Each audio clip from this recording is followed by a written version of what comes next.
Hello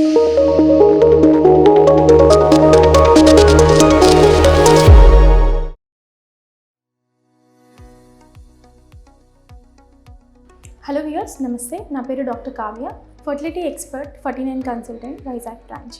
ఈ వీడియోలో మనం ఎక్టోపిక్ ప్రెగ్నెన్సీ అంటే ఏంటి, ఎలా ఐడెంటిఫై చేయాలి, దీనివల్ల ఎటువంటి ప్రాబ్లమ్స్ ఉంటాయి, దాని గురించి డిస్కస్ చేసుకున్నాం.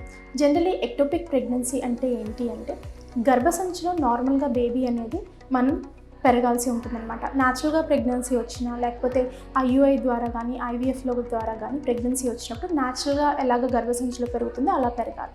కొన్నిసార్లు ఏంటి అంటే బేబీ గర్భసంచిలో కాకుండా బయట అతుక్కోవడం అనేది జరుగుతూ ఉంటుందన్నమాట. దాన్ని ఎక్టోపిక్ ప్రెగ్నెన్సీ అంటారు. బయట అతుక్కోవడం అంటే ఎక్కడెక్కడ అతుక్కుంటుందండి. కొంతమందికి ట్యూబుల్లో అతుక్కునే అవకాశం ఉంటుంది, కొంతమందికి గర్భసంచి ద్వారం అంటే సర్విక్స్ అంటారు, దాంట్లో అతుక్కునే అవకాశం ఉంటుంది, కొంతమంది యాక్చువల్లీ అండాశయాల మీద అతుక్కునే అవకాశం ఉంటుంది, గర్భసంచి పక్కనున్న ప్లేస్లో అతుక్కునే అవకాశం ఉంటుంది అనమాట.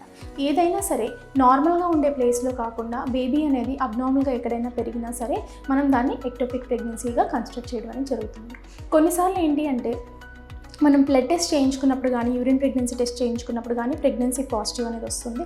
మనం స్కాన్ చేసేసి బేబీని ఐడెంటిఫై చేసే టైంలో ఏంటి అంటే మనకి బేబీ ఎక్కడ కనిపించకపోవడం అనేది జరుగుతుంటుంది. దాన్ని ప్రెగ్నెన్సీ ఆఫ్ అన్నోన్ ఆరిజిన్ అంటారనమాట. అంటే మనకి బేబీ ఎక్కడ కనిపించినప్పుడు ప్రెగ్నెన్సీ టెస్ట్లో మాత్రమే కనిపించేదాన్ని ప్రెగ్నెన్సీ ఆఫ్ అన్నోన్ లొకేషన్ అని చెప్పడం అనేది జరుగుతుంది. ఓకే, ఈ కండిషన్స్ ఎందు మూలంగా వస్తాయి, ఏమేమి ఫ్యాక్టర్స్ ఉంటాయి? ఎక్టోపిక్ ప్రెగ్నెన్సీస్ మోస్ట్ కామన్ కారణం వచ్చేసి ప్రీవియస్గా మన బాడీలో ఉన్న ఇన్ఫెక్షన్స్, ఏదైనా పెల్విక్ ఇన్ఫ్లమేటరీ డిసీజెస్ అంటారనమాట. అంటే గర్భసంచికి చుట్టుపక్కల చిన్న చిన్న అతుకులు ఉండడం కానీ, అంటే ట్యూబ్స్ ఏమైతే ఉన్నాయో ఆ ట్యూబ్స్ మనకి చూడడానికి బాగానే కనిపించినప్పటికీ ట్యూబుల చుట్టూతో అతుకులు అనేవి కొన్నిసార్లు మనకి లాప్రోస్కోపీలో డిటెక్ట్ అవ్వడం అనేది జరుగుతుంటుంది అనమాట. ఆ ట్యూబుల్లో అతుకులు రావడానికి కారణం ప్రీవియస్గా అయిన ఇన్ఫెక్షన్స్. మనం హిస్టరీ అడిగినట్లయితే వాళ్ళు ప్రీవియస్గా చాలా ఎక్కువ తెల్లమైలు అని కంప్లైంట్ చేస్తుంటారు. తెల్లమైలు ఎక్కువ వాసన, ఇన్ఫెక్షన్లో టైంలో ఎక్కువ దురద ఉండటం కంప్లైంట్ చేస్తుంటారు. వీళ్ళకి పెల్విస్లో ఇన్ఫెక్షన్ రావడం అనేది సహజంగా జరుగుతుంటుంది. ఆ తర్వాత ఏంటి అంటే ఇన్ఫెక్షన్ తాలూకా లక్షణాలు అనేవి పోయినప్పటికీ కూడా లోపల ట్యూబుల్లో ఏదైతే డ్యామేజ్ అయితే జరిగిందో అది నార్మల్గా అలాగా ఉండిపోయే అవకాశం అనేది ఉంటుందన్నమాట. సో ట్యూబుల్ డ్యామేజ్ అయినప్పుడు అక్కడున్న ఇన్ఫెక్షన్ అనేది ఎంబ్రియోని అట్రాక్ట్ చేయడం అనేది జరుగుతుంది. ఎంబ్రియో అక్కడ ట్రాప్ అవడం మూలంగా బేబీ అనేది అక్కడ అతుక్కోవడం అనేది జరుగుతుంటుంది అనమాట. సో మోస్ట్ కామన్గా వచ్చే ప్రెగ్నెన్సీలో ఎక్టోపిక్ భాగంగా ట్యూబల్ ప్రెగ్నెన్సీ అనేవి వచ్చడం అనేది జరుగుతుంది అనమాట. మిగతా ఎక్టోపిక్ ప్రెగ్నెన్సీస్ చాలా రేర్గా ఉంటాయి. That is most common factor tubal ectopic అనేది. నెక్స్ట్ వచ్చేసి ఏ కారణం అంటే ప్రీవియస్గా ఏమైనా ట్యూబర్క్యులోసిస్ ఇన్ఫెక్షన్ ఉండడం కానీ, పెల్విస్లో లేకపోతే గర్భసంచిలో ట్యూబర్క్యులోసిస్ ఇన్ఫెక్షన్ ఉండడం కానీ, అది కూడా ఒక కారణం ఎక్టోపిక్ ప్రెగ్నెన్సీ రావడానికి. ఇన్ఫెక్షన్స్ కాకుండా ఏమేమి కారణాల మూలంగా రావచ్చు అంటే మనకి ఏంటి అంటే కొంతమంది ప్రెగ్నెన్సీ వద్దు అనుకుని ఓవ్యులేషన్ టైంలో భార్య భర్తలు కలిసినప్పుడు పిల్స్ తీసుకుంటూ ఉంటారనమాట. అదేంటి ఎమర్జెన్సీ కాంట్రసెప్టివ్ పిల్స్ అని అంటారనమాట.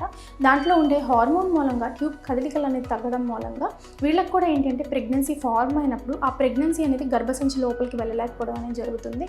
సో దాని ద్వారా వీళ్ళలో ఎక్టోపిక్ ప్రెగ్నెన్సీ వచ్చే అవకాశం అనేది ఉంటుంది. ప్రీవియస్ అంటే కొంతమందికి ఆల్రెడీ ప్రీవియస్ హిస్టరీ ఉంటుంది, అంటే గర్భసంచిలో కాకుండా బయట అతుకునే హిస్టరీ అంటూ ఉంటుందన్నమాట. ప్రీవియస్గా ఎక్టోపిక్ ప్రెగ్నెన్సీస్ వచ్చిన వాళ్ళకి కానీ, ప్రీవియస్గా అపెండిసైటిస్ ఆపరేషన్స్ అయ్యి, ప్రీవియస్గా పెల్విస్లో ఇన్ఫెక్షన్స్ డిఫరెంట్ కారణాల మూలంగా ఇన్ఫెక్షన్స్ రావడము, లేకపోతే ఆపరేషన్స్ ఏమైనా జరగడము, ఇలాంటి పేషెంట్కి మోస్ట్గా మనం ఎక్టోపిక్ని ఐడెంటిఫై చేయడం అనేది జరుగుతుందన్నమాట. సో ఇది ఎలాగ ఐడెంటిఫై చేస్తాము అంటే మనకి మెయిన్లీ ప్రెగ్నెన్సీ టెస్ట్ అనేది మ్యాండేటరీ అండి. వీళ్ళందరికీ యూరిన్ ప్రెగ్నెన్సీ టెస్ట్ అనేది పాజిటివ్ వస్తుంది. కానీ అబ్నార్మల్గా అంటే ఉండాల్సిన ప్లేస్లో కాకుండా బేబీ ఎక్కడైనా పెరుగుతున్నా సరే that we consider as an unhealthy pregnancy. So ectopic ప్రెగ్నెన్సీస్ని ట్రీట్ చేయడం అనేది వెరీ వెరీ ఇంపార్టెంట్. ఎందుకంటే కొంతమందికి అలాగే వదిలేస్తే ఏంటి అంటే ఎక్టోపిక్ బేబీ అనేది లోపల పెరిగి లోపల పగిలిపోవడం అనేది జరుగుతుంది, అంటే స్పేస్ ఎక్కువ లేకపోవడం మూలంగా. సో అట్లాంటి ఎమర్జెన్సీ కండిషన్స్ కాకుండా ఎర్లీ ఐడెంటిఫికేషన్ అనేది చేయడం అనేది జరుగుతుందన్నమాట.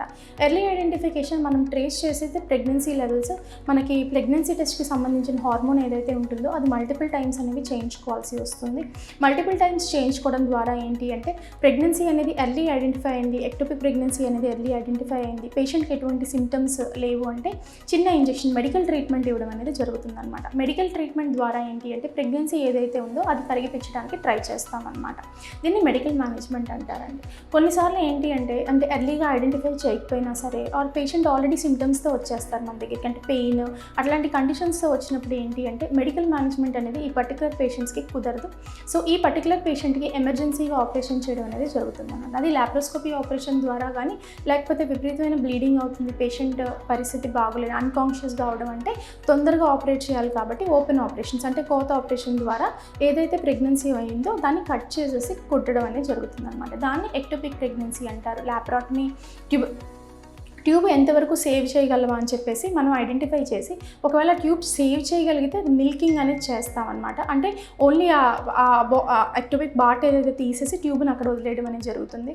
ఒకవేళ ట్యూబ్ డ్యామేజ్ అనేది ఎక్కువ ఉండడం అయితే ఆ పర్టికులర్ ట్యూబ్ని తీసేయడం అనేది జరుగుతుంది అనమాట. ఇది మీరు ఎక్టోపిక్ ప్రెగ్నెన్సీ గురించి తెలుసుకోవాల్సిన విషయాలు. ఈ రెండు మేడం మెడికల్గా కాకుండా సర్జికల్గా కాకుండా ఇంకేవి రకంగానైనా సరే అవుతుందా? ఒకసారి ఎక్టోపిక్ ప్రెగ్నెన్సీ వచ్చిన వాళ్ళకి మళ్ళీ ఎక్టోపిక్ ప్రెగ్నెన్సీ అయ్యే అవకాశం ఉందా? Definitely previous history of ectopic pregnancy వచ్చే వాళ్ళకి మళ్ళీ ఎక్టోపిక్ ప్రెగ్నెన్సీ వచ్చే అవకాశం అనేది ఎక్కువ శాతం ఉంటుందండి నార్మల్ పేషెంట్స్తో పోల్చుకుంటే. సో మనము ఇది అంటే అసలు రాకుండా we won't be able to avoid ectopic pregnancy అనేది. Early identification and early diagnosis and early treatment అనేది చేయడం ద్వారా ఏంటి అంటే కాంప్లికేషన్స్ అనేవి కాకుండా అనేది ఉంటుందన్నమాట. Thank you, viewers.